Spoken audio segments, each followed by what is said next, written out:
همانطوری که شاهد بودید ما در مورد یکی از دروغ‌ها، در مورد دروغی که گفته بود که امام ذهبی محمد ابن اسماعیل بخاری رو ثقه نمیدونه و ضعیف میدونه، جهالت و بیسوادی این آیت الله دکتر رو ما در کلیپی قبلا خدمتتون نشون دادیم. چون این کلیپ خیلی سر صدا کرد و زیر فشار قرار گرفتن، یکی از منتسبین به شبکه ولایت علی شریفی رو خلاصه انتخاب کردن که بیاد سر صدا بکنه و خلاصه فحش و فحشکاری و تلبیس، اما در دام افتاد و نتونست از دروغ آیت الله قزوینی دفاع بکنه و آبروریزی بزرگی رو برای شبکه ولایت و قزوینی به بار آورد. در مورد این دروغی که الان دیدید کلیپشو، ما مدت زیادی است که این کلیپ رو پخش میکنیم و تقریبا 2-3 هفته قبل آقای قزوینی در روز یک شنبه ویژه برنامه‌ای گذاشت تا از این دروغش دفاع بکنه. در همون برنامه تا دوستان به من اطلاع دادن که ایشون داره از همین قضیه دفاع میکنه، منم اومدم در استودیو ویژه برنامه ترتیب دادیم که کلیپشو بارها دیدید در شبکه پخش شده و خواستیم تماس مستقیم بگیریم از باب اینکه حالا ایشون یک حرفی زده، شاید اشتباهی، تلبیسی، شاید ما اشتباه کرده باشیم و دیدیم که نه، اتفاقا تو همون برنامه دوباره اومد رو همون دروغش پافشاری کرد و گفت که نه این حرفش کاملا درسته و شیخ الاسلام ابن تیمیه سران مذاهب اهل سنت و کافر و زندیق میدونه. بعد اومد تلبیس های دیگری کرد و از مصادر دیگری مطالبی رو ذکر کرد که در همون هفته در روز سه‌شنبه در برنامه آن روی سکه تقریبا بیش از 2 ساعت من مفصل کلیپاشو پخش کردم و جواب کوبنده‌ای به دروغ‌هایی که برای دفاع از یک دروغش گفته بود دادیم.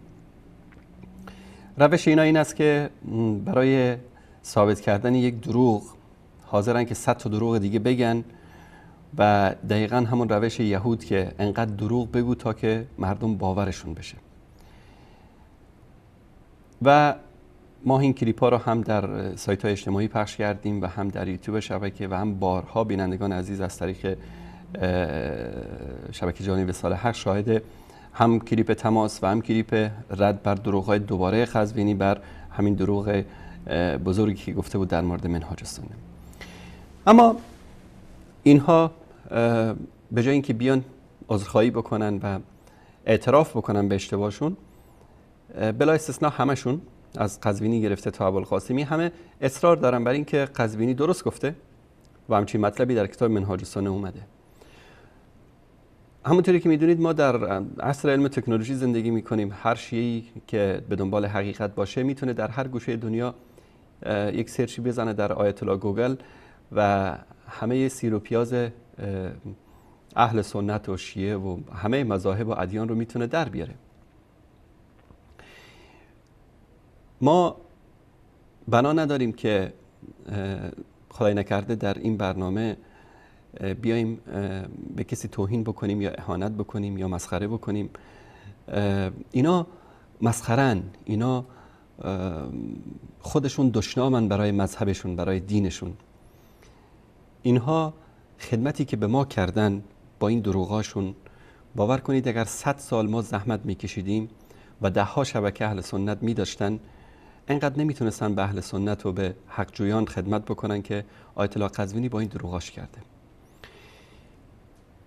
من همین طول هفته تماس‌ها و برنامه‌ای که اینا داشتن مراجعه می‌کردم. دوستان کلیپی رو به من دادن که بیننده شیعه زنگ میزنه به شبکه ولایت و طبعا میدونید که اگر کسی به نام اهل سنت اگر بخواد این موضوعات رو مطرح بکنه، اولا وصلش نمی‌کنن، بعد از اون مثل یک سازمان جاسوسی شبکه ولایت تا تماس بگیری میگه شماره‌تو بده ما بهت زنگ میزنیم. یعنی چی؟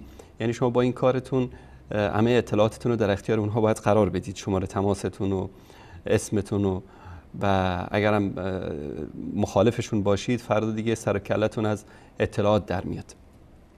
به همین دلیل بعضی از بینندگان از شیعیان عقجو و شاید هم از شیعیان متعصبی که حالا میخوان حق و حقیقت رو بدونن به عنوان شیعه تماس گرفتن و شاید هم شیعه باشن، شاید هم به دنبال حق و حقیقت باشه.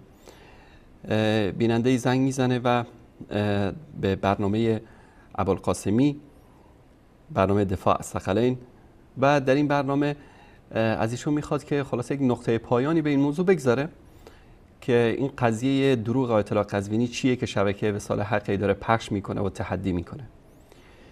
شما دیدید که ما اگر حرفی زدیم، اگر اشتباه بوده اومدیم گفتیم آقا اشتباه بوده، معذرت خواهی کردیم.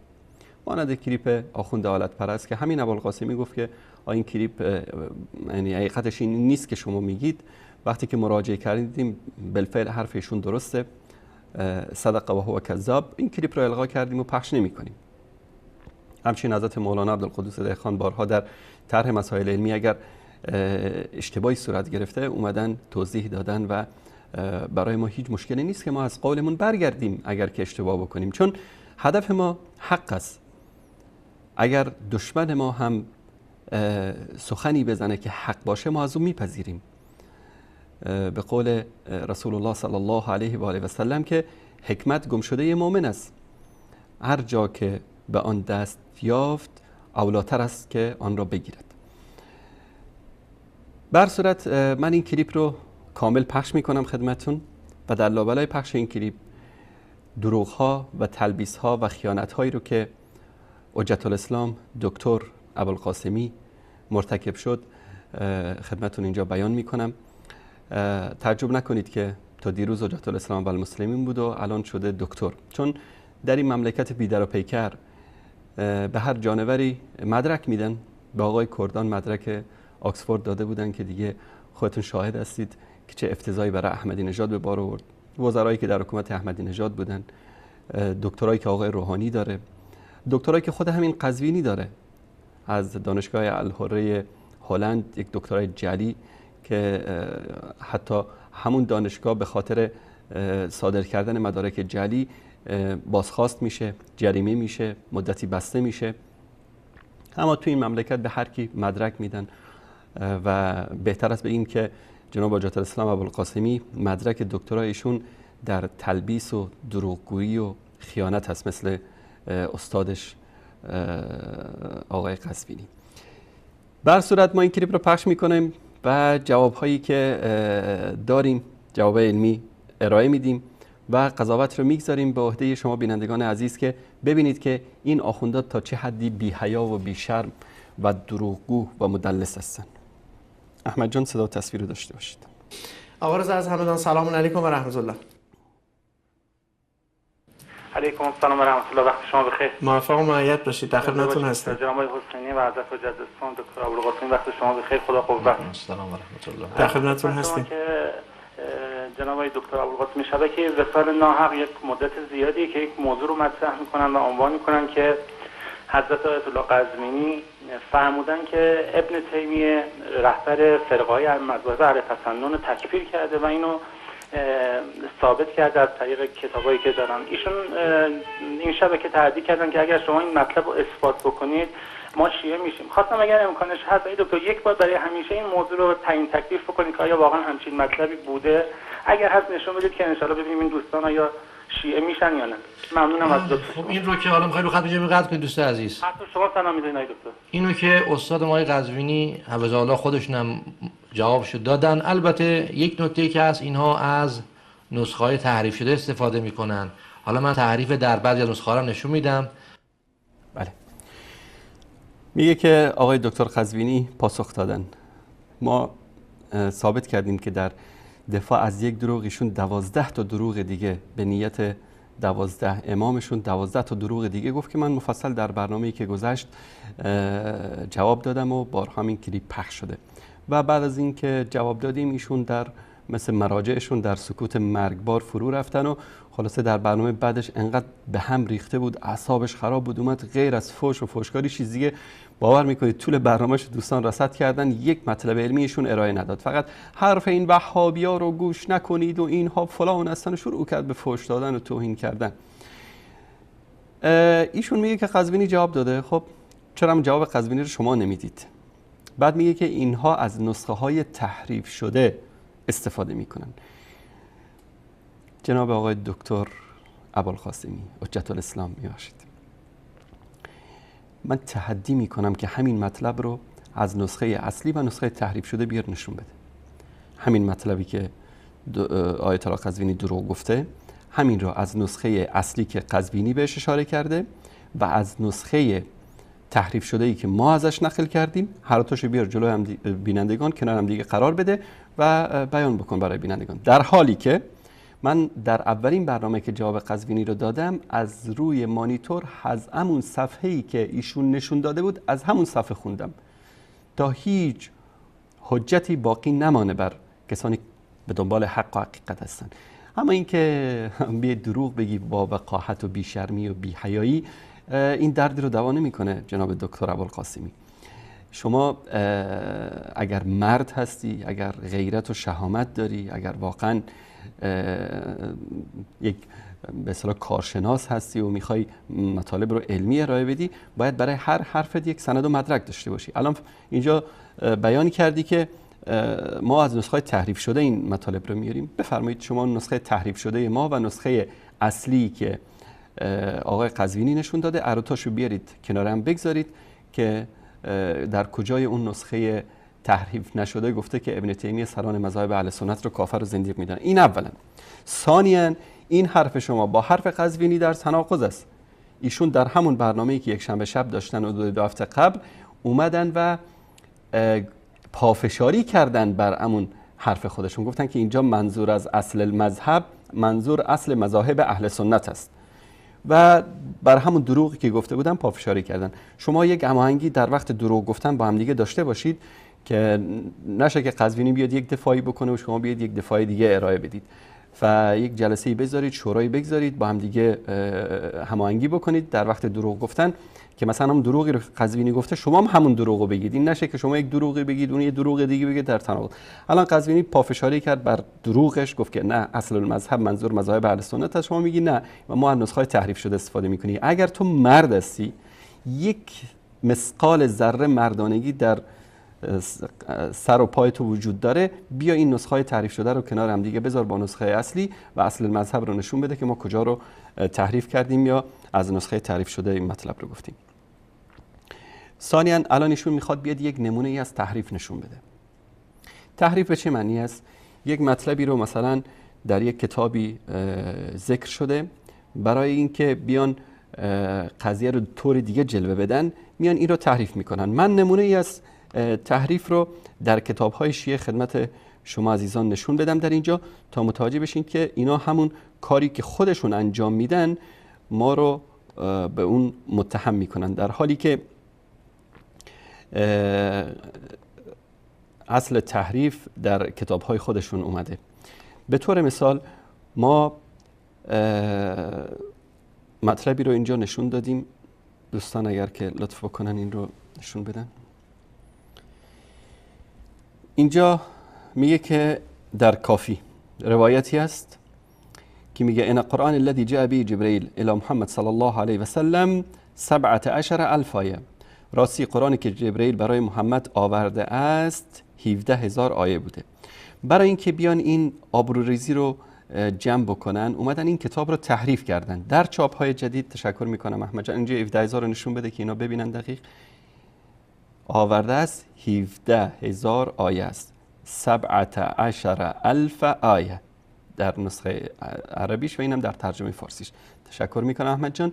بعد که زیاد گیر دادن اهل سنت به این مطلب، اینها اومدن همین رو در چاپ جدید، این هم کتاب کافی، همین روایت رو ان قرآن الذي جاء به جبرئیل الی محمد صلی الله علیه و سلم 7,000 آیه، 7,000 آیه است. چاپ جدید 17,000 کردن 7,000، چون همین 7,000ش هم دروغه. قرآن 6000 خورده آیه است. این در رو برداشتن، 17 رو برداشتن، 7 کردن و 17 هم 7 کردن، گفتن که اینطوری دیگه راحت تره. حالا 7000 فرقش با 6000 خورده خیلی کمتر از 17000 است. 10000 از کجا پیدا بکنم؟ در حالی که روایت اصلیشون 17000 آیه است. و آقای مجلسی در کتاب مرآت العقول، دوستان یک لحظه من این مرآت العقول رو نشون بده احمد جان. این کتاب مرآت العقول فی شرح اخبار آل رسول، صفحه بعدش اینم ناشرش، اینم اینجا حدیثی که میگه ان قرآن الذی جاء به جبرئیل الی محمد صلی الله علیه و سلم 17000 میگه الحدیث الثامن والعشرون موثق، و در اینجا اومده 17000 آیه. یادشون رفته که در مرآت العقول بیان اینجا هم تحریف بکنن، فقط در کافی اومدن تحریفش کردن. این 17000 آیه رو نه تنها این احادیث رو موثق میدونه، بلکه در اینجا میگه که فالخبر صحیح، میگه که این قضیه صحیح هست این احادیث. ولا يخفى ان هذا الخبر وكثير من الاخبار الصحيحه الصريحه في نقص القرآن و تغییری. خیلی از اخبار و روایاتی که ما داریم صحیح هست و صریح هست در قضیه نقص قرآن، کم شدن قرآن کریم. و میاد میگه مثل قضیه امامت و اینا، این احادیث متواتر است و از این حرفا. تشکر میکنم احمد جان. این قضیه تحریف است که اینا در کتاباشون انجام میدن و اینجا اومده ادعا میکنه که بله ما از نسخه‌های محرف یا تحریف شده استفاده میکنیم. ادامه مطلب رو ببینید. ولی عبارتی که الان در سایت الدرر الثنیه موجود هستش، ما عکسی هم گرفتیم، الدرر الثنیه، علوی بن عبدالقادر السقاف از مشاهیر وهابی، میاد راجع به مرجعه داره صحبت میکنه. مرجعه الفقها، فقیهان مرجع، و مرجع هم که همین کافر مثلا روایت صحیح و سند دارن که مرجع کافر هستن، موجود هستش. ما عکسی هم گرفتیم، الدرر الثنیه، علوی بن عبدالقادر السقاف از مشاهیر وهابی، میاد راجع به مرجعه داره صحبت میکنه. مرجعه الفقها، فقیهان مرجع، و مرجع هم که همین کافر مثلا روایت صحیح و سند دارن که مرجع کافر هستن. بله. اینجا میگه که روایت صحیح و سند دارن که مرجعه کافر هستن. در اینجا من برای اینکه حماقت و جهالت این آخوند رو خدمت شما عزیزان آشکار بکنم، ما دو اصطلاح داریم، یکی مرجعه است، یکی مرجعه الفقها. مرجعه الفقها که بعضیا میگن که امام ابو حنیفه رضی الله تعالی عنه جز مرجعه الفقها هستن و فرقه مرجعه زمین تا آسمان فرق داره. این آخوند احمق یا میدونه این مطلب رو داره تلبیس میکنه و یا نمیدونه و این نشاندنده جهالتش است. به قول عربا احلاها مر، شیرین ترینش تلخه. این مطلب رو این آخوند اینجا تلبیس میکنه یا دروغ میگه. در هر دو صورت این یک خیانت است، یک دروغ است و یک تلبیس هست که این حجت الاسلام دکتر کارشناس شبکه ولایت این کار انجام میده. شاید بینندگان بپرسن خب چه فرقی داره مرجع و مرجعه الفقها؟ همونطوری که حالا خدمتتون نشون میدم از خود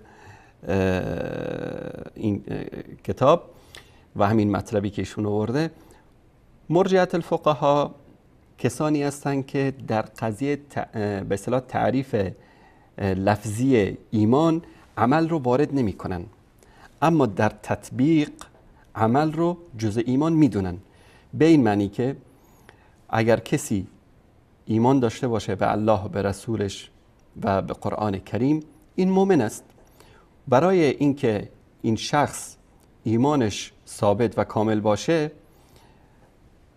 باید عمل انجام بده.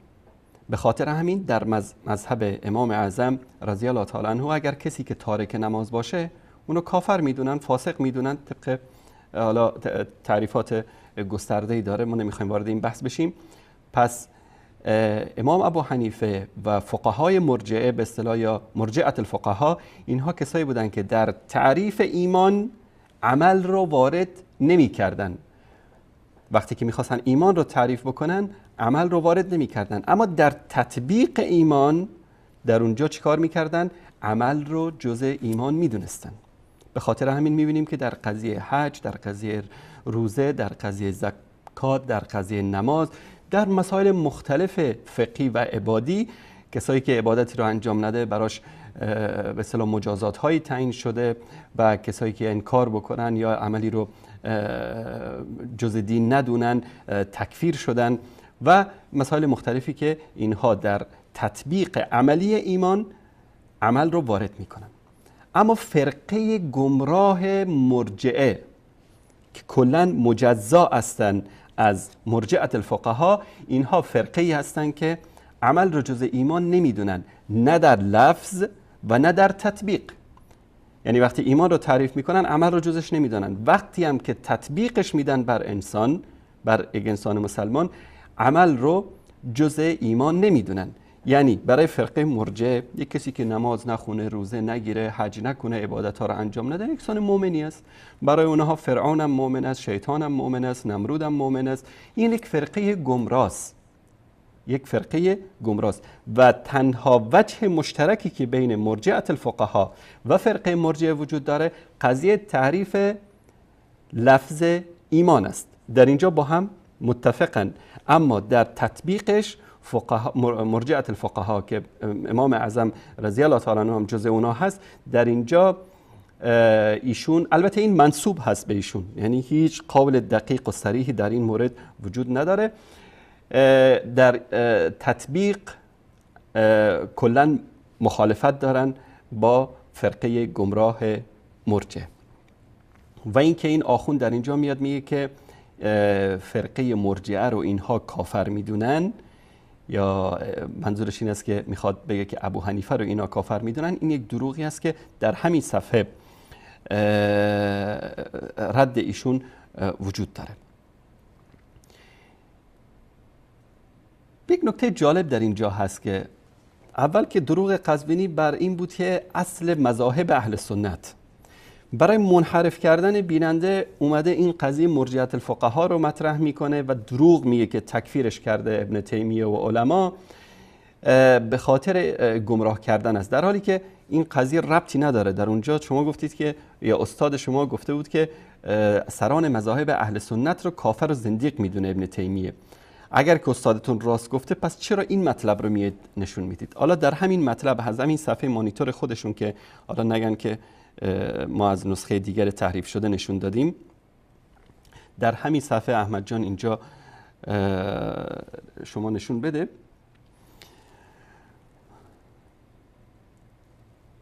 در اینجا من از اول این صفحه طوری که ایشون آورد نشون داد، از اینجا خدمتتون نشون بدم. اینجا بحث در مورد مرجعه الفقها هست که در مورد اینها اومده یک مقاله‌ای در این سایت به نشر سپرده که من از همین صفحه خودشون خدمت شما عزیزان نشون بدم. این پاراگراف بعدی در اینجا چی میگه؟ و كذلك الارجاع انما احدثه قوم قصدهم جعل اهل قبله كلهم مؤمنین لیس کفارا.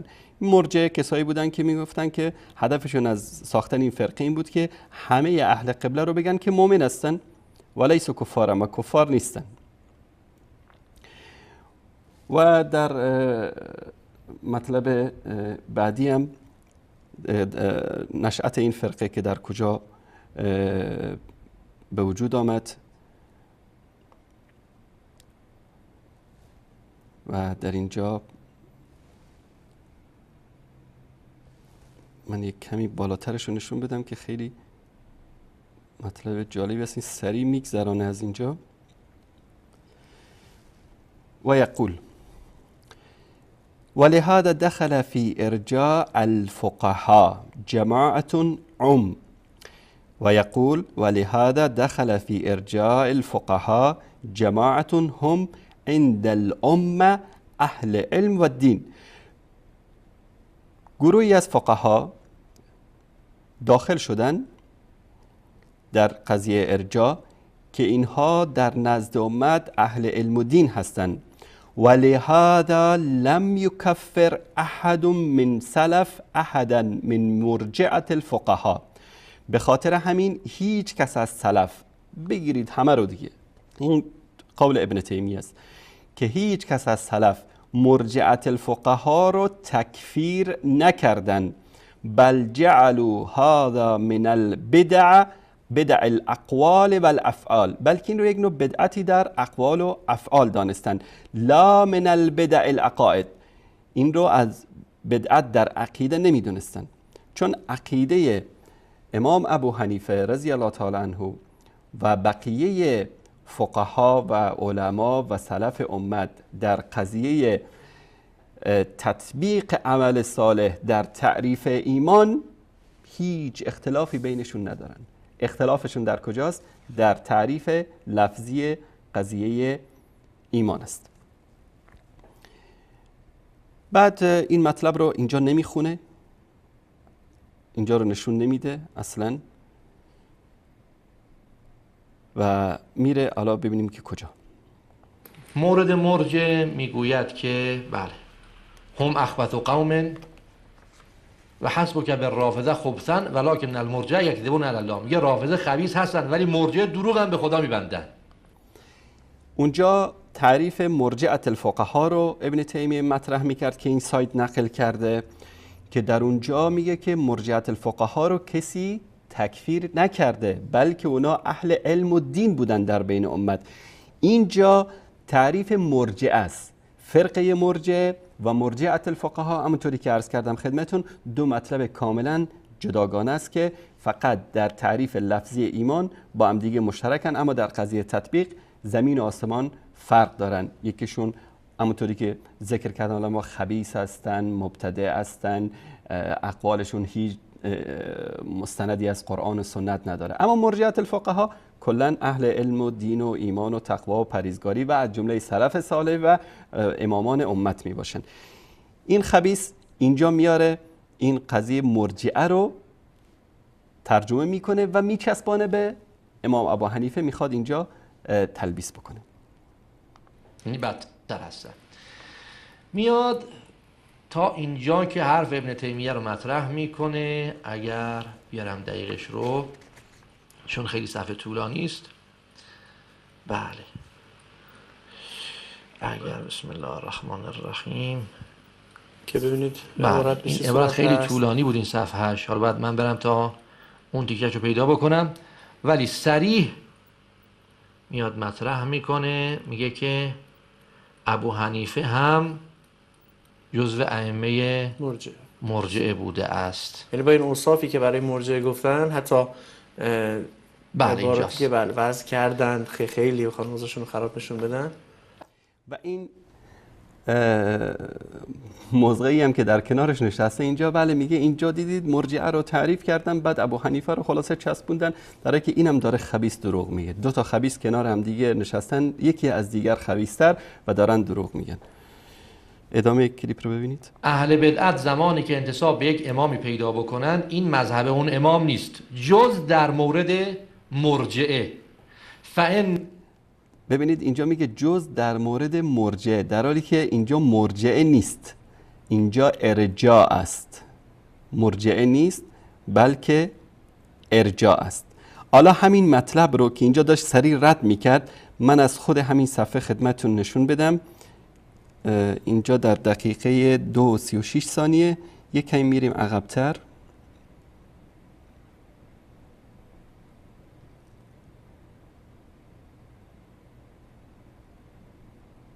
اینجاست. اینجا مطلبش من از خود همون سایت هم خدمتتون نشون میدم، منتها از این صفحه مانیتور میخوام نشون بدم که بعد نگن که اینها اومدن چیکار کردن، تعریف کردن. در اینجا ابو حنیفه مطلب ششم که در این سایت هو نعمان ابن ثابت الکوفی، یکی از ائمه متبوعین هست. ذهبی در موردش گفته که امام فقیه المله عالم العراق. اینجا یک مطلب خیلی جالبی است دوستان، من انشالله این رو نشون بدم. در اینجا جزو ائمه مرجعه بوده است. این مطلب رو ببینید اینجا، و قد اثنى شیخ الاسلام علیه. شیخ الاسلام ابن تیمیه تعریف و تمجید کرده از کی؟ از امام ابو حنیفه. و انصفه و بیانه، و با انصاف برخورد کرده با او و بیان کرده، آشکار کرده، ان ابا حنیفه و این کان خالفوه فی اشیاء، ابو حنیفه اگرچه که در مورد بعضی از چیزها باش مخالفت کرده، و انکروا علیه، و به اصطلاح انکار کردن بر او، فلا یستریب احدا فی فقهه و فهمه و علمه، هیچ کس شکی نداره در فقهش و فهمش و علمش. بله. نقلوا عنه اشیاء یقصدون بها الشناعة علیه، چیزایی رو نقل کردن از امام ابو حنیفه که هدف ناقلین به اصطلاح چی بوده؟ بدگویی بر ایشان بوده. و هی کذب علیه قطعا، و این مطالب دروغی است که قطعا بر ایشان زده شده. ثم ان اعتقادی فی التوحید والقدر و نحو ذلك موافق لاعتقاد ائمه السنه. اعتقاد امام ابو حنیفه در توحید و قضا و قدر و مسائل مانند این موافق اعتقاد ائمه اهل سنت است. و کان علیه الصحابه و التابعون لهم باحسان، همون اعتقادی را ابو حنیفه داشت که صحابه و تابعین داشتن. و هو ما نطق به الکتاب و السنه، و این دقیقا همون چیزی است که کتاب و سنت با آن تصریح کرده است. و مع هذا فإن اهل البدع اذا انتسبوا الى امام من ائمه السنه لم يكن ذلك، با این هم وقتی که اهل بدعت خودشون رو منتسب به یک امامی بدونن که این امام از ائمه اهل سنت باشه، این چیز اوصافی که برای مرجعه گفتن، حتی اینجا حتی کارگردانشون هم خبیث است، مجموعه خبثا جمع شدن اونجا، دیگه نشون نمیده، چون که ادامه مطلب هم در تعریف و تمجید امام ابو حنیفه است. بله اینجاست که وضع کردند خیلی بخوان روزشون خراب نشون بدن. من میخونم این قسمت رو از همون جایی که قبلا نشون داد. اهل بدعت وقتی که خودشون رو منتسب به یکی از امامان اهل سنت، از ائمه اهل سنت که امام ابو حنیفه هم در ضمن اون لم یکن للامام، این وقتی خودشون رو منتسب به یک امام بدونن، این به اصطلاح جزء اعتقادات اون امام نیست، مگر الا فی الارجاء، مگر در قضیه ارجاء. اینجا مرجعه میخونه اینو. فانه مذهب ابی حنیفه عفا الله عنه، که این مطلب مذهب امام ابو حنیفه بوده، خدا از او بگذره. فاختلف النقل عنه، در نقل از ایشون هم اختلاف هست. ولذلك اختلف اصحابه ما بین السنیه والجهمیه ولا تنفی البدع و این لم تثبتها. الان ببینید که این چطوری این رو ترجمه میکنه. اهل بدعت زمانی که انتساب به یک امامی پیدا بکنن، این مذهب اون امام نیست، جز در مورد مرجعه، جز در مورد مرجعه، در حالی که اینجا الا فی الارجاء، قضیه مرجعه الفقها هست، قضیه ارجاء که در تعریفش رو در شروع برنامه خدمتون، در شروع ردی که به این کلیپ دادم خدمتون بیان کردم. اینجا چرا کلمه رو، این الارجاء رو به مرجعه ترجمه میکنه؟ به خاطر اینکه اینجا تلبیس بکنه یا از جهل و نادانیش که امام ابو حنیفه رو منتسب بکنه به فرقه مرجعه. فانه مذهب ابی حنیفه عفا الله عنه، خدا ببخشدش. و اما تجهم، جهمیه چی؟ فاختلف النقل عن، اختلافیه. اما همین عبارتی که همین قضیه اما تجهم، این در قضیه تجهم که است، این رو من تصحیح بکنم، اما در قضیه تجهم فاختلف النقل عنه، در قضیه تجهم در اینجا اختلاف وجود داره در نقل از امام ابو حنیفه، نه در قضیه ارجاع، چون که قسمتی از مانیتور بریده شده بود، من این کلمه تجهم اینجا ندیدم. اما برمیگردیم به ترجمه ایشون. الان داره الا فی الارجاء فانه مذهب ابی حنیفه، درسته؟ الان من برای شما از کتاب اینو میذارم، مذهب ابی فلان. خب در کتب ابن تیمیه جستجو بزنم. بحث فی النصوص شما ملاحظه بفرمایید ببینید دیدگاهشون ایشون چه بوده است. حتی آیت الله قزوینی مفصل در این مورد توضیح دادن که به چه صورت همون عبارت را آوردن، نشون دادن مفصل در یکی دو تا از برنامه‌هاشون. حالا اونجا هم اگر مراجعه بکنید به آرشیو سایت شبکه جهانی ولایت میتونید دسترسی داشته باشید. یک شنبه شب بود که در خاطرم هست استاد این رو مطرح کردند و در موردش توضیح دادند و مطالبی رو حول این قضیه گفتن. منتها آقایون وهابی یک چیزی رو نخوان قبول بکنن، دیگه به هر دری میزنن که اون رو قضیه رو نخوان بپذیرن. الان ما دو تا کنار هم دیگه می‌بینیم.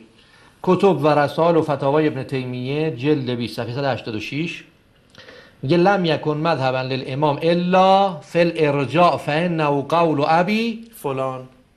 ابی چیه اینجا؟ حنیفه باید بشه.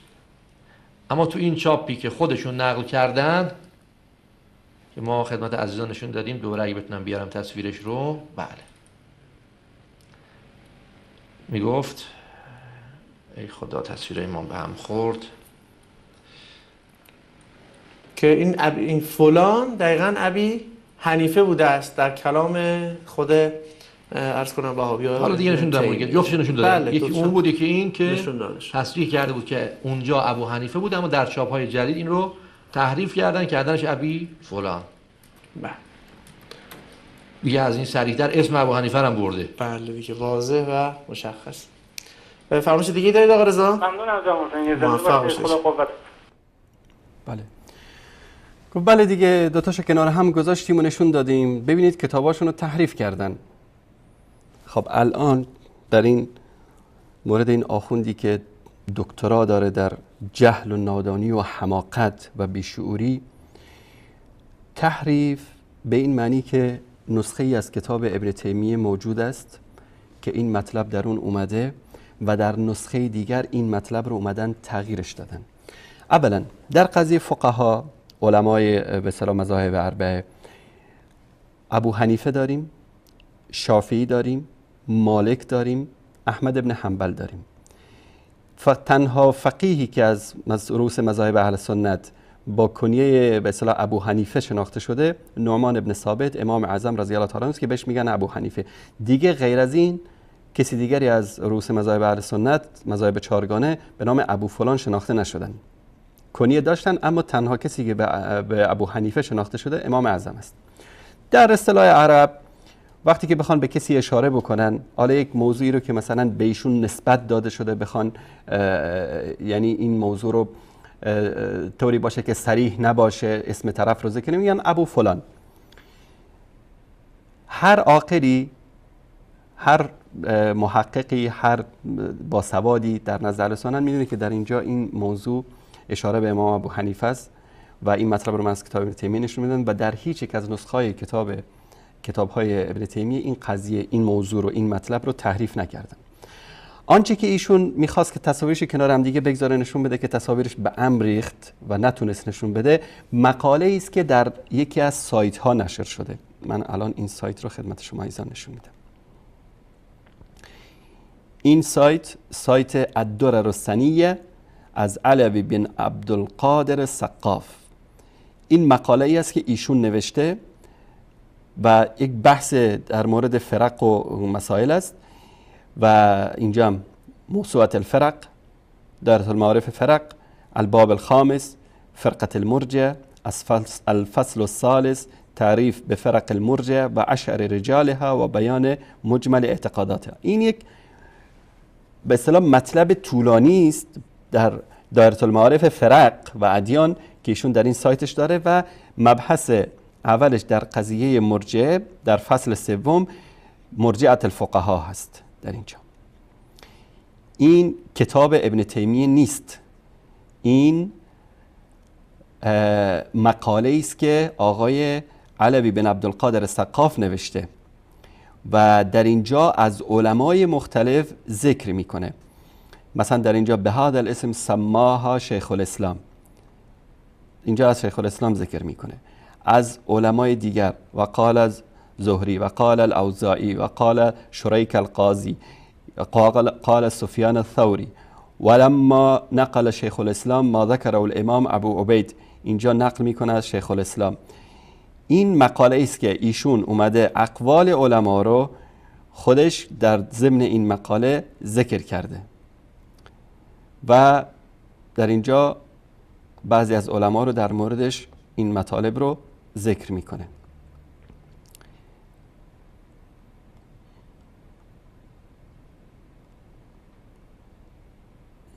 بله، اینجا ابو حنیفه. ما مطلبی با این عنوان و با این مطالب در کتب ابن تیمیه نداریم که حالا اومده باشه کسی این رو تحریف کرده باشه طبق دروغی که این آخوند میگه.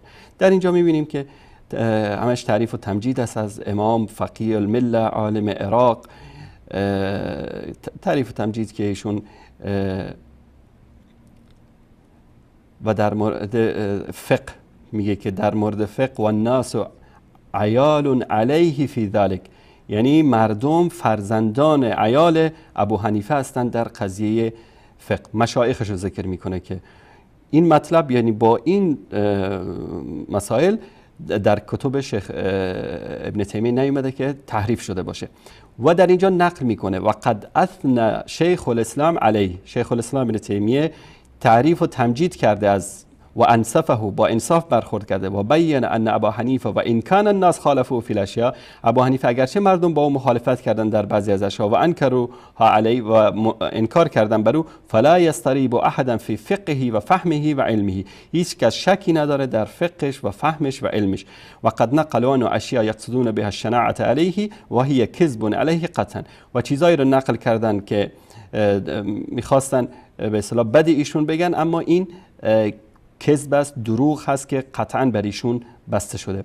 ثم ان اعتقاد فی توحید و القدر و نحو ذلك موافق لاعتقاد ائمه السنه، اعتقاد امام ابو حنیفه در توحید و قضا و قدر و در مثل این مسائل موافق اعتقاد ائمه اهل سنت بوده و هو ما کان علیه الصحابه و تابعین لهم باحسان، و این همون اعتقادی بوده که صحابه و تابعین لهم باحسان داشتن. و هو ما نطق به الکتاب و سنت، و آن چیزی است که قرآن و سنت هم آن را بیان کرده است. و مع هذا، با این حال، فإن اهل البدع اذا انتسبوا الى امام من ائمه المسلمین لم يكن ذلك مذهبا لامام. اهل بدعت اگر بیان در مورد بدعتایی که دارن خودشون رو منتسب بکنن به یک امامی، این مذهب امام نیست، فقط در قضیه ارجاء، در تعریف ایمان، نه در تطبیق ایمان. یعنی امام ابو حنیفه از جمله مرجعه نبوده. مرجعه الفقها همونطوری که بیان کردم قضیه فقط قضیه لفظی است، تعریف لفظی ایمان، اما در تطبیق ایمان رو هم جزء عمل رو هم جزء ایمان میدونن. الا فی الارجاء فانه مذهب ابی حنیفه عفى الله عنه، مگر در قضیه ارجاء که مذهب امام ابو حنیفه بوده در قضیه تعریف ایمان. اما تجهم فاختلف النقل عنه، اما در قضیه تجهم اختلاف از در نقل از ایشون، ولذلك اختلاف اصحاب ما بین سنیه و الجهمی، به خاطر بعضی از کسانی که از ایشون پیروی کردن بین سنی و جهمی تقسیم شدن. لان اصول لا تنفی البدع و ان لم تثبت، به خاطر که اصولش نفی نمیکنه بدعت رو و این لم اگرچه اثباتش هم نکنه. این مطلب کلا در مورد امام ابو حنیفه در اینجا اومده بود که این آخوند اومد در اینجا میخواست قضیه رو تلبیس بکنه و بینندگان عزیز دیدن که هیچ ربطی این موضوع به دروغی که اطلاق قزوینی گفته بود نداشت. ثانیاً من الان تعریف و تمجید امام ابو حنیفه رو از کتب ابن تیمیه اینجا خدمت شما عزیزان نشون میدم. ثانیاً بالفرض محال حرف آخوند ابوالقاسمی درست که مرجع کافر و امام ابو حنیفه هم جز مرجع بوده علیه بالله، بالفرض محال این حرف رو قبول بکنیم. اما آیا شیخ الاسلام ابن تیمیه مرجعه رو، فقهای مرجعه رو یا کسایی که پیرو فرقه مرجعه یا مؤسسین فرقه مرجعه باشن رو کافر میدونه یا نمیدونه؟ برمیگردیم به همون مطلبی که قزوینی دروغ گفت. اینجا من خدمتتون نشون بدم. این همون کتاب منهاج السنه است. احمد جان نشون بده. اینم صفحه بعدش، اینم جلد ششم صفحه 301 در مورد قال الرافضی که ذکر میکنه در اینجا و اینجا. در جلد 6 صفحه 303 در چاپ های قدیم که قزوینی ازش نقل میکنه، در چاپ جدید صفحه 697 جلد 3 در اینجا وليس في الطوائف اكثر تكذيبا بالصدق وتصديقا بالكذب من الرافضه. دروغوتر از فرقه رافضه خلاصه پیدا نمیشه. فان رؤوس مذهب و ائمه الذين ابتدعوه واسسوه كانوا منافقين و زنادقه. رؤوس مذهب اینها و ائمه‌شون هم که خدمتتون نشون دادم که ائمه وقتی ائمه رافضه ذکر میکنه ابن تیمیه منظورش کلینی و مجلسی و ایناست.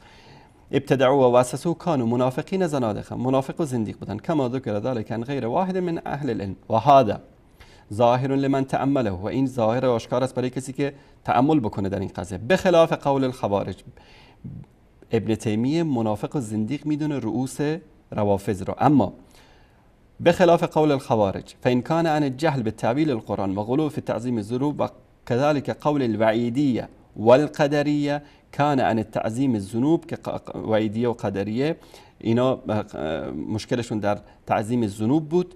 و كذلك قول المرجئه، اینجا چی است؟ و كذلك قول المرجئه، همچنین قول مرجئه، همین فرقه ای که حالا ابوالقاسم میخواست امام ابو حنیفه رو به اون منتسب بکنه و بعد از اون بگه که ابن تیمیه اونا رو چی میدونه؟ کافر میدونه. ببینید که ابن تیمیه چی میگه در این مورد. کان اصل مقصودم نفی تکفیر، هدف مرجئه از این که مثلا عمل صالح رو جز ایمان نمیدونستن، قضیه هدفشون چی بود؟ نفی تکفیر. امن صدق رسول، از کسانی که پیامبران رو تصدیق کنن، میگفتن که ایمان به خدا و پیغمبر داشته باشه، خلاص بعد از اون دیگه هر غلطی میخوای بکن مشکلی نیست، تو مؤمن هستی. ولی هذا اینجا مهم است و برای همین رؤوس المذاهب التي ابتدعوها، به خاطر همین رؤوس مذاهب اینها مرجئه وعیدیه قدریه و خوارج التي ابتدعوها که این بدعت رو آوردن، لم یقل احد انهم زنادقه منافقون، کسی نگفته که اینها زندیق و منافق هستند، به خلاف رافضه، به خلاف رافضه که کافر و زندیق هستن رؤوسشون. فان رؤوس امکان و كذلك رؤوس رافضه چی بودن؟ زندیق و منافق بودن. و اصل المذهب، و اصل مذهب رافضه گری انما ابتدعه که این بدعت رو آورده، زنادقه منافقون، منافقای زندیق، مرادهم افساد دین الاسلام که هدفشون فاسد کردن دین اسلام بود. بالفرض محال آقای ابوالقاسمی بیاد از کتب و از مقالات سایت ها و اینا ثابت بکنه که امام ابو حنیفه علیه بالله جز فرقه مرجئه بوده. اگر این کار هم بکنی خیلی برات متاسفم آقای ابوالقاسمی، جناب دکترا در تلبیس و دروغگویی، اینجا هم تیرت به سنگ میخوره، چون که ابن تیمیه حتی مرجئه رو هم رؤوسشون رو کافر نمیدونه. کیف کردی؟ خیلی بدبختی ابوالقاسمی، واقعا خیلی بیچاره ای تو. از تو بدبختر و بیچاره تر اون استاد دروغگوتون است که یک دروغی گفته، شما دارید میکشید خودتون رو تا از این دروغش دفاع بکنید. حالا میریم رو کتاب فتاوای ابن تیمیه. احمد جان اگر اینو نشون بدی، این مجموعه فتاوای ابن تیمیه است، جلد 20، اینم صفحه اولش در قضیه اصول فقه مذاهب، در صفحه 304 در اینجا ببینید دفاع ابن تیمیه از امام ابو حنیفه رو. و من ظن، کسی که گمان بکنه به ابی حنیفه، به امام ابو حنیفه، او غیره من ائمه المسلمین، یا غیر از ایشان از ائمه مسلمین، انهم یتعمدون مخالفت الحدیث، که ایشون این ائمه عمدن مخالفت حدیث میکردن، مخالفت حدیث صحیح میکردن، لقیاس او غیره، به خاطر قیاس یا مسئله دیگر، فقد اخطأ علیهم، اشتباه کرده در مورد اونها، و تکلم اما بظن و اما به هوا، یا این شخص به گمان این حرف رو زده و یا به خاطر هوا و هوسش. بعد مطلبی رو ذکر میکنه که حتی امام ابو حنیفه در قضیه وضو گرفتن با نبیذ هم برای مسافر مخالفت با قیاس کرده. این از این مطلب. در مجموعه فتاوا من مطلب دیگری هم دارم در تعریف و تمجید ایشون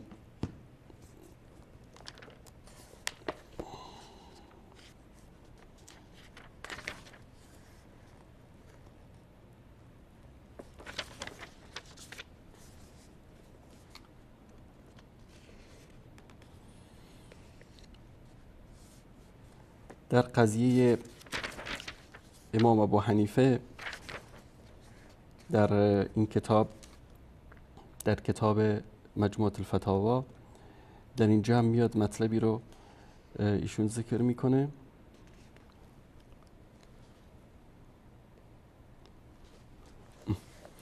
این احمد جان نشون بده، این مجموعة الفتاوا هست، جلد 3 صفحه 185 اینجا. وقد انتسب الى مالک، به امام مالک منصوب شدن اناس مالک بریء منهم، که امام مالک از اونها بری است. و انتسب الى امام شافعی اناس و هو بریء منهم، مانند همین ماتریدی و اشعری و اینا که خودشون منتسب به امام ابو حنیفه میدونن که امام ابو حنیفه بری است از اون. اصلا وقتی که اینا اومدن امام ابو حنیفه نبوده، سالها یک و نیم قرن پیش فوت کرده، کسی اومده خودشون منتسب به امام اعظم دونسته. و انتسب الى ابي حنیفه، و مردم که تعدادی خودشون رو منتسب به ابو حنیفه دانستن، اوناسون تعدادی از مردم، و هو بریء منهم، و امام ابو حنیفه از اونها بری است. و قد انتسب الى موسی علیه السلام اناس و هو منهم بری، و انتسب الى عیسی علیه السلام اناس و هو منهم بری، و قد انتسب الى علی ابن ابی طالب اناس و هو منهم بری، و نبینا صلی الله علیه وسلم قد انتسب الیه من القرامه و باطنیه و غیرهم من اصناف الملاحده والمنافقین و هو منهم بریء منهم. و به موسی علیه السلام مردم خودشون رو منتسب میدونن که موسی از اونها بری است. به عیسی هم خودشون رو بعضیا منتسب میدونن که عیسی از اونها بری است. به علی ابن ابی طالب مردم خودشون رو منتسب میدونن که علی از اونها بری است. و به نبی محمد صلی الله علیه و سلم مردم خودشون رو منتسب میدونن که سیدنا رسول الله صلی الله علیه و سلم از اونها بری است. و این تعداد از منافقین و ملحدین هم هستن، مانند روافض که خودشون رو منتسب به رسول الله صلی الله علیه و سلم میدونن. میریم رو کتاب منهاج السنه. این کتاب منهاج السنه است. احمد جان اگر نشان بدیم، جزء دوم، در اینجا در صفحه 125 مطلب خیلی جالبی است. اینجا را اگر زوم بکنید احمد جان، لا ریب ان ما ينقله الفقهاء عن مثل ابی حنیفه، شکی نیست که آنچه که فقها نقل میکنن مانند امام ابو حنیفه و مالک و شافعی و احمد، امامان مذاهب چهارگانه اهل سنت، ابو حنیفه، مالک، شافعی و احمد، و غیرهم، و غیر از اینها مانند امام احمد و امام سفیان و غیره، هو اصح مما ينقله الروافض، این اقوال این ائمه بزرگوار صحیح تر است از آنچه که روافض نقل میکنن، از مثل العسکریین، از دو امام عسکریشون، و محمد ابن علی الجواد، از محمد ابن علی امام جوادشون، و امثال اونها. ولا ریب ان هؤلاء اعلم بدین النبی من اولئک، شکی نیست که امام ابو حنیفه، امام مالک، امام شافعی، امام احمد عالم تر بودن به دین نبی صلی الله علیه و سلم از آنها. فمن عدل عن نقل الاصدق عن الاعلم الى نقل الاکذب عن المرجوح کان مصابا فی دینه او عقله او کلیهما. این مطلب خیلی جالب است. میگه که کسی که نقل بکنه از ناقلین راستگو، از عالم هایی که دانا هستن، یعنی که ناقلین دین اهل سنت، از کسانی که دین رو نقل کردن، ناقلین صادق هستن، و از کسانی که از اونها نقل شده اونها عالم تر هستن. اینها، کسی که پیروی بکنه از اینها، این انسان در دینش و در عقلش به اصطلاح راه درست رو رفته نسبت به کسانی که نقل دروغ میکنن عن المرجوح، که ناقلین شیعه هستن، راویان دروغگوی شیعه هستن، که ما مثلا جابر جوفی رو نشون دادیم که در یک دقیقه رفته پیش امام باقر 140,000 حدیث روایت کرده. خب طبعا 140,000 حدیثی که اونجا نشنیده، نقل نکرده، یا اینکه این جابر جوفی یک رباتی بوده که فلش میموری رو گرفته زده به مغز امام باقر، 140,000 حدیث رو کاپی کرده، بعد آورده اینو کاپی کرده در مغز خودش. غیر از این دیگه راه دیگری وجود نداره. و اینها مرجوح هستند، یعنی کسانی که راویان دروغگوی شیعه از اونها نقل کرده در قضیه علم و دین مرجوح هستند نسبت به ائمه بزرگوار اهل سنت. مطلب دیگری هم در همین کتاب هست، من خدمت شما عزیزان بیان بکنم در اینجا.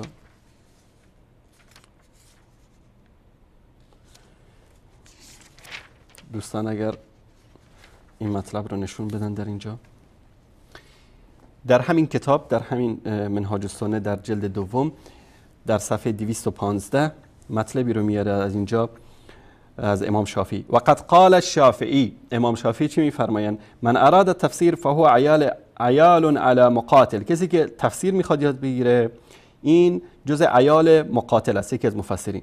و من اراد الفقه، کسی که فقه میخواد یاد بگیره فهو عیال علی ابی حنیفه، که این شخص چی است؟ عیال امام ابو حنیفه است. در صفحه بعدی، در صفحه 216 کما ان ابا حنیفه و ان کان الناس خالفوه فی الاشیاء، اگرچه امام ابو حنیفه مردم بعضیا باش مخالفت کردن در بعضی از امور، و انکروها علی، برو انکار کردن برو، فلا یستریب احدا فی فقهه و فهمه و علمه، و کسی شکی نداره در فقهش و فهمش و علمش. و قد نقلوا عنه اشیاء یقصدون بها الشناعة علیه، و چیزایی رو از ایشون نقل کردن که هدفشون بدگویی امام اعظم بوده. و هی کذب علیه قطعا، و این اشیاء دروغ است که بر ایشون قطعا بسته شده، مثل قضیه خنزیر بری و غیر مسائل. این تعریف و تمجیدی است که شیخ الاسلام ابن تیمیه، و در این مورد اگر من همونطوری که بارها عرض کردم اگر بخوام تعریف و تمجید ابن تیمیه در مورد امام ابو حنیفه و رؤوس مذاهب اهل سنت رو بیان بکنم تا صبح اگر اینجا برنامه اجرا بکنیم تمام نمیشه. کافی است که شما در مجموع الفتاوا فقط یک سرچ بکنید، فقط یک سرچ بکنید، ببینید بیش از 1000 و خورده مطلب، 1600 1500 1600 مورد نقل اقوال امام ابو حنیفه در مجموع الفتاوا اومده، و ابن تیمیه بنابر فقه و علم و فتوای امام ابو حنیفه فتوا صادر کرده. و این آخوند بی حیای بی شرم دروغگو میاد این گونه دروغ میبنده. الان اگر مرد هستی، جرأت داری، غیرت داری، شهامت داری، دکتر حجت الاسلام ابوالقاسمی دروغگو، این کلیپ رو پخش بکن و جواب بده. و من میدونم که تو این شهامت و مردانگی رو نه تو داری، نه قزوینی داره، و نه 200 تا کارشناس، 300 تا کارشناس و مرجع و آیت الله و حجت الاسلامی که تو شبکه ولایت جمع کردید. اینها نمونه‌ای بود بینندگان عزیز از دروغ و تلبیس و خیانت این آخوندهای بیشعور و جاهل و نادان شبکه ولایت که خدمت شما عزیزان نشون دادم. یکی از عزیزان تماس گرفتن، گفتن این مطلبی رو که ما ذکر کردیم در مورد نقل الاستقن الاعلم درست متوجه نشدم. من یک بار دیگه این مطلب رو خدمت شما عزیزان از کتاب منهاج السنه نشون میدم. احمد جان این کتاب منهاج السنه در صفحه 125 صفحه 125 در اینجا میگه که شکی نیست، لا ریب انما ینقله الفقهاء عن مثل ابی حنیفه و مالک و شافعی و احمد، شکی نیست که فقهایی مانند ابو حنیفه و مالک و شافعی که از اونها نقل شده و غیرهم و غیر از اونها، او اصح مما ینقل روافض، این روایت ها اینها صحیح تر از آنچه که روافض نقل میکنن، عن مثل العسکریین و محمد علی الجواد و امثالهم، از امامین عسکریین و محمد ابن جواد و غیره. ولا ریب ان هؤلاء اعلم بدین النبی صلی الله علیه و سلم من اولئک، و شکی نیست که اینها به اصطلاح ابو حنیفه و مالک و شافعی و احمد داناتر بودن به دین رسول الله صلی الله علیه و سلم از اینها. فمن عدل عن نقل الاصدق عن العالم، کسی که به اصطلاح عدول بکنه نقل امام راویان راستگوی اهل سنت از امامان داناتر از به اصطلاح این اشخاصی که ذکر شده محمد ابن علی جواد و عسکریین، اینها رو رها بکنه و بره به سراغ نقل الاکذب عن المرجو، نقل از دروغگویی که مرجو هستن، این انسان مشکل داره یا در دینش یا در عقلش یا در هر دوتاش. من طوری مفهومش رو خدمت شما عزیزان بیان کردم وقتی که قبل از این میان برنامه خوندم، شاید بیننده عزیز متوجه نشدن. دقیق این است که کسی که بره سراغ راویان دروغگوی شیعه و از اونها روایتی رو بگیره که اونها از کسانی نقل میکنن که در علمشون کمتر از علم ائمه بزرگوار مذاهب اهل سنت بوده، و این حالا اینجا نگن که والا توهین کردن به ائمه، چون که اینها العسکریین و محمد ابن جواد کسایی بودن که یعنی چندین قرن بعد از این بزرگواران اومدن. به خاطر همین کسایی که برن سراغ راویان دروغگوی شیعه که نقل میکنن از کسانی که در علمشون کمتر و ناقصتر است از علم ائمه بزرگوار مذاهب چهارگانه اهل سنت، این شخص به اصطلاح مشکل داره، بیمار، مریضه، یا در دینش یا در عقلش. این مطلب بود که خدمت شما عزیزان بیان کردم.